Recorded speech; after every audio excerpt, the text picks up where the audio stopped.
Assalamualaikum warahmatullahi wabarakatuh, Buya. Assalamualaikum warahmatullahi wabarakatuh.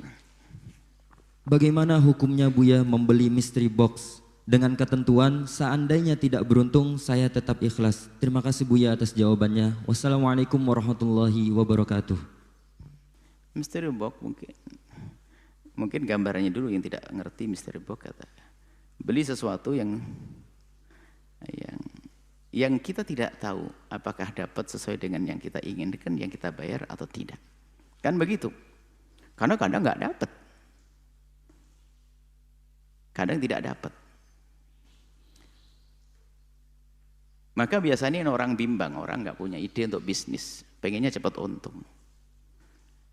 Maka kalau kita cermati di sini adalah ada beberapa hal yang tidak terpenuhi dalam syarat jual beli. Pertama adalah Anda membeli sesuatu yang tidak jelas. Ada gharar di situ, nggak diperkenankan, nggak sah.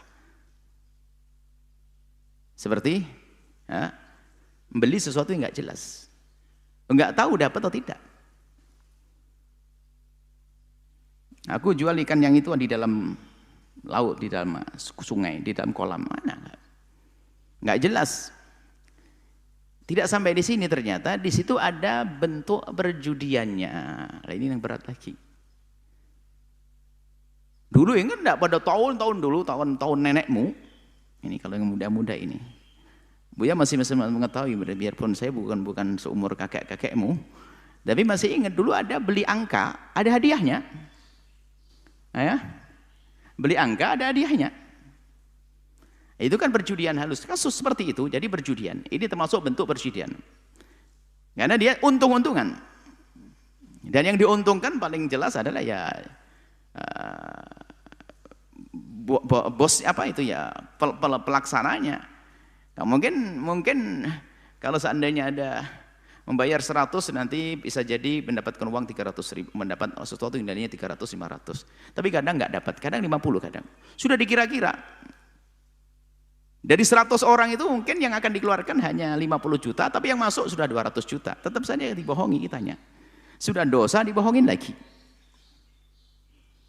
Cari yang halal, jual kupruk jadi bos kerupuk, itu aja, nggak usah dengan cara begitu. Itu ada horor, ada makna perjudiannya di dalamnya, maka nggak usah kita urusan semacam itu.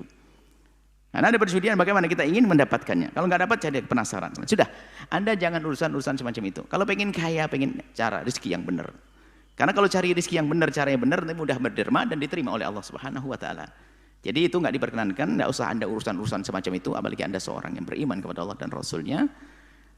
Jangan sampai melakukan sesuatu yang di situ ada unsur judinya. Semoga Allah mengampuni yang pernah melakukan yang lalu biar berlalu. Masa depanmu adalah dengan Allah dan Rasulnya. Dan Allah Maha Pengampun. Tidak perlu kita merendahkan terus orang yang melakukan kesalahan, tapi kita perlu mengangkatnya, diajari, kita bawa untuk bisa tobat. Insya Allah rizkinya lapang setelah itu. Yang masih senang dengan itu, Anda berhenti, besok rizki Anda melimpah. Semoga Allah mengampuni semuanya. Allah alam bisawab. Setelah Anda menyaksikan video ini, jangan lupa berselawat kepada baginda Nabi Muhammad sallallahu alaihi wa alihi wa sahbihi wasallam.